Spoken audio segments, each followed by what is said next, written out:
Hi, this is Thomas and welcome to another episode of iCollect. This is the channel where we feature collectors, the prized collections, as well as the stories behind their collections.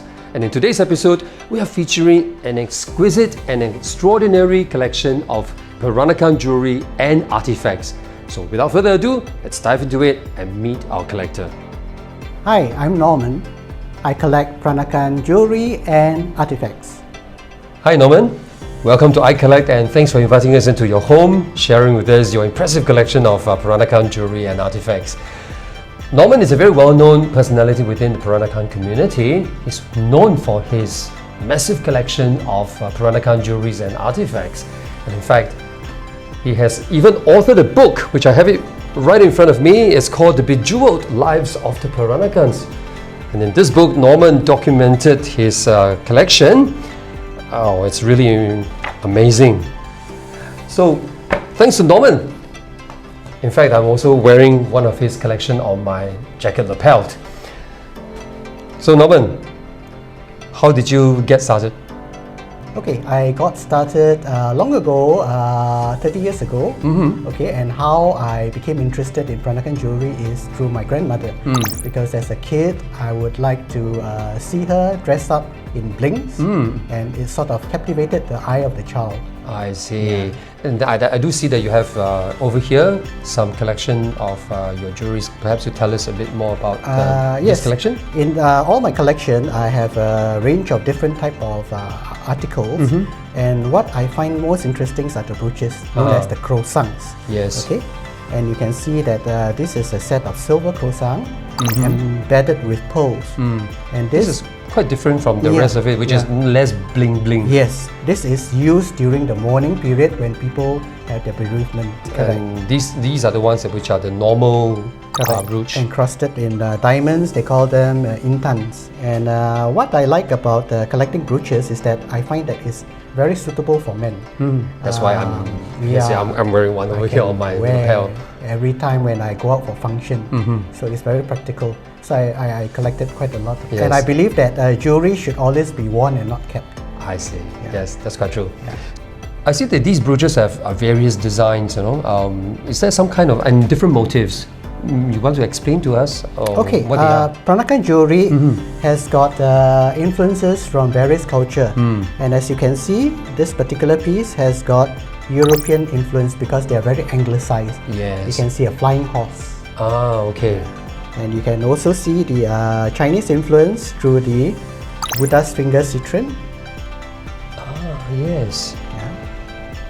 And also through the phoenix, which is very Chinese. That's indeed, yes, very. What about this, Norman? Okay, this is actually a bridal necklace. It's done in filigree work, which means wired work. Okay, and it's typically worn by brides in Malacca and Singapore. Yeah. Is there something that is really, really old? Yes, I have. One item is a bangle. And this bangle is very old. It's at least over 150 years. Wow, may I take a look? Sure. This one. Is this the oldest? Yes, and it comes from Indonesia. Oh, that's really heavy actually. It is pure gold, more than 100 grams. It's a pair of dragons. I can see that, yes. Exquisite. Really, really exquisite. So it's very hard to find Peranakan jewelry dating back to more than 100 years. Oh, I see. So that's one and only piece that you have. Yes. Return to you. Thank you.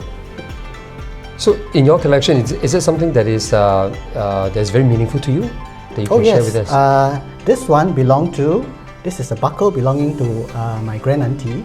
So I remember this buckle very well because as a kid, when I visited her, we had to kneel down as children to do the New Year greeting. We call it the soja, yes, which we will bye to her. So when I was kneeling down, this is at eye level to me. Oh, so okay. peering at me. So whenever I see this, it reminds me of my childhood. Oh, okay. I gotta have that. Yes. Norman, now I see that you have brought out your collection of porcelain ware. I see quite a lot of teapots. But before that, for those eager-eyed viewers, you may notice that I actually changed my brooch on my jacket lapel. Thanks to Norman. This is another design from his collection of brooches. Well, back to Norman's collection of porcelain ware. Okay, here I have what I know is this one, kamcheng. Correct. Iconic kamcheng. Okay, the large ones are used to store food, be it soup, rice, Porridge, I believe. gravy, yeah. And for the smaller ones, I think not many have seen the small kamcheng. Oh, so I would think that it's a teacup. Yeah, it's a kamcheng. Oh, okay. So it's used to store cosmetics such as hair oil, or you can store things like this rice powder, where in the old days they use rice powder for the face.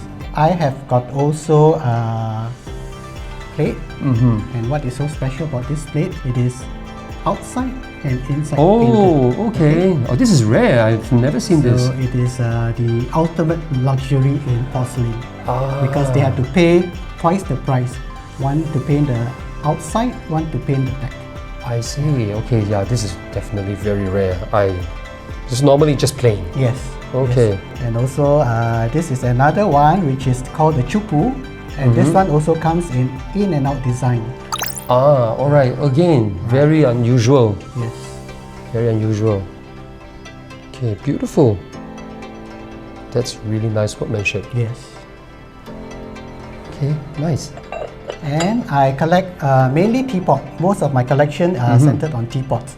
So I would like to also show you this unusual teapot. This is the Yixing teapot, which they call in Chinese is the Zishahu. Okay, it's the shahu, I know. Yes. And normally It's very expensive, it's the shahu. It Yes. is clay, but this one is enameled fully outside, So it's clay inside. but outside is fully enameled. Normally you see the outside is clay. So this is made for the Peranakan taste, because the Peranakan, the whole culture is on colors. Yes, it's always very, very colorful. Yes. Okay, I would like to show you also the silver teapot. Oh, this is silver. This is silver plated, But silver but gold plated. gold plated. Yes. Okay. And it is actually used for weddings. Okay. Why in wedding they got to show a lot of gold. Yes. And silver is much more expensive than porcelain. That's why only the very wealthy can afford silver teapot. And Yes. this is the full set, where it consists of a pair of teapots, the tray, and there are 4 cups to come with it. Yes, beautiful design. I can see the handle. Right, dragon. Oh, it's a dragon, right? Okay, let's take a look here. Wow. See the handle here? Beautiful. Wow. Nice.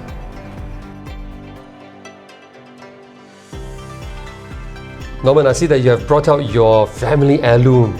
This is really nice. But before we talk about this, you may realize that I actually changed my brooch again. Thanks to Norman, he changed another brooch and put it on my jacket lapel. And I think this is really exquisite looking.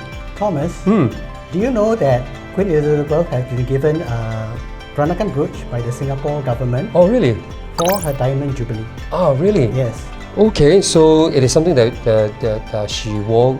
Yes, she wears it often, and in fact I think she likes it because on multiple occasions she was seen wearing it. Oh, then we got to find that image of that. Yes, you have to. Let's come back to your family heirloom. Now, I see that this is batik, right?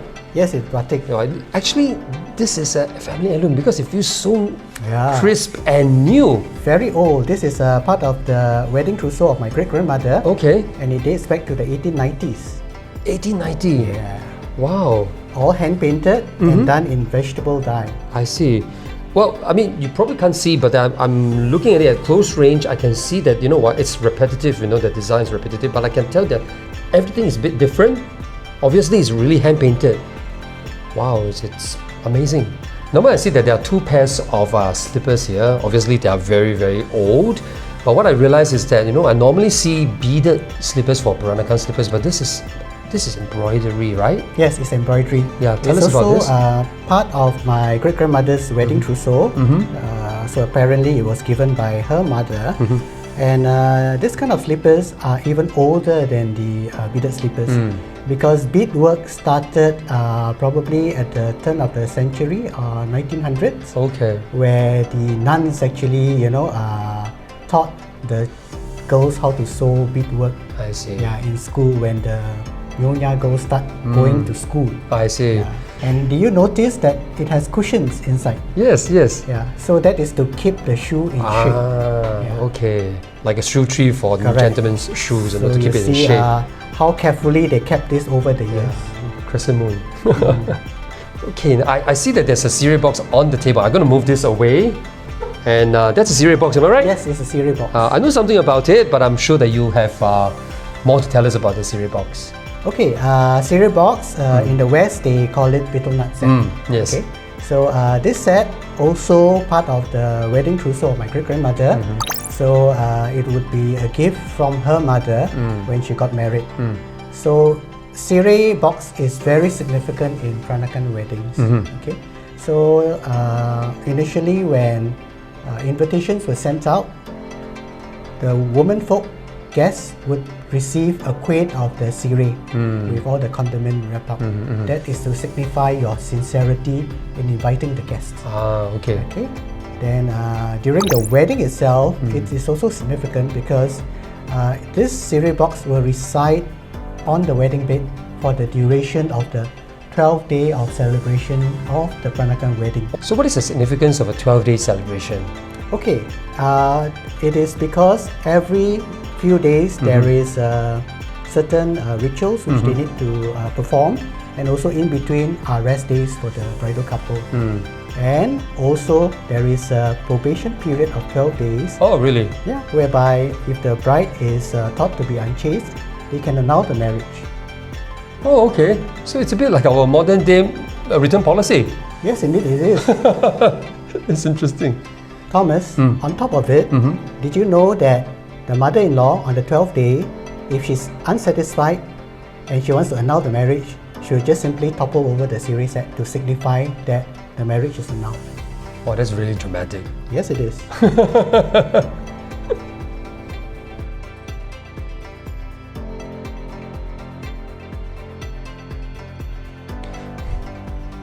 We've come to the end of today's episode. We hope you enjoyed watching it. We heard so much from Norman. If you like today's episode, do give us a like, share and subscribe to iCollect. But if you're a collector yourself and you would like to share your collection with our viewer, please get in touch with us via this email address. Until the next episode, this is Thomas saying bye-bye for now. I'm a little teapot, short and stout. Here is my handle, here is my spout. When I get all steamed up, hear me shout. Tip me over and pour me out.